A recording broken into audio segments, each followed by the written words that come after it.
Let's talk about supersizing your business using the SOAP framework. Sharon Horne-Ellstrom here, and today we are going to continue on the SOAP framework. Yesterday we talked about, the day before yesterday, we came up with what is our biggest challenge right now in growing and building and supersizing our business. And yesterday then we talked about that in detail, describing our current story and our desired story. Our current story is, of course, what's going on right now. And our desired story is, what do we want it to be? And for me, I want to actually rebrand and create a strong personal brand. Right now, I have none, and I want a very strong, authentic, and all what I really am, who I really am, so I can share that with the world in a consistent manner across all platforms, which is what I teach people to do all the time. Yet I haven't necessarily been doing it, just letting things happen by default. Like with anything else, that's probably not the best way to supersize and grow my business or anybody else. So today, excuse me so much. Cold. Hanging around granddaughters gives me colds. Or I catch germs. I need to stop saying that and then I won't catch them. So today we're looking at options. The second step of the SOAP framework is options. O for options. What else is possible? What else could be possible?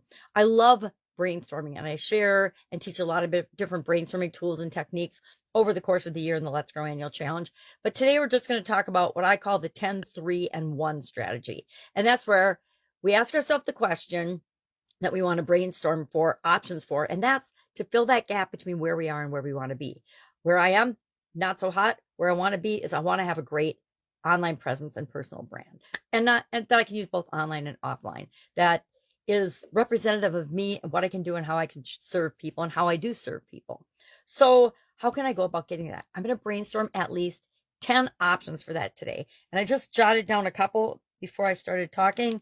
I could get a coach, probably the fastest route, not necessarily the least expensive, or sometimes it's hard to pick the right coach for you for a specific thing like this. So if you know a great personal branding coach, please share that person with me in the comments below or direct message me. Course, I could take a course on how to do your personal brand. I've taken several of them and obviously didn't implement them. So maybe a course isn't right for me. And here I am analyzing my brainstorm options, which is the last thing we should do when we brainstorm. Stop. Okay. Done for you. Maybe I just get somebody to create my brand for me. Look at my stuff, look at my online persona and say, boom, here's a brand for you. Pick between these 5. Probably not going to do that. AI. I am curious. Can we ask AI for a prompt to help us create our brand? I got to believe out of the millions and millions of prompts out there, there are some that can help me do that. So I will probably search that out. We can use a worksheet. Lots of people offer personal branding worksheets that we can use to speed the process. We can ask ourselves, what else is possible or could be possible? What other ways could I possibly create my personal brand or do what I need to do to fill the gap between whatever problem is or challenge we're working on? I could go to a workshop. Workshops are pretty quick. I don't know if there's any in December, but I could check that out. I could join some groups. There's lots of personal branding groups and find tips and tricks there. I could search for options online, which I'm going to tell you, that's going to be the first thing I'm going to do, is I'm going to search for options for developing a personal brand online. That will be my number one thing to do today. So look I did my brainstorming. I already picked something I'm going to take action on to help me come up with more brainstorming ideas to decide what my next step will be, which is step 3 of our process, by the way, is to take action. Analyze those alternatives or those options we come up with today. And then tomorrow we're going to analyze them and pick one and take action. All right. Preview of tomorrow.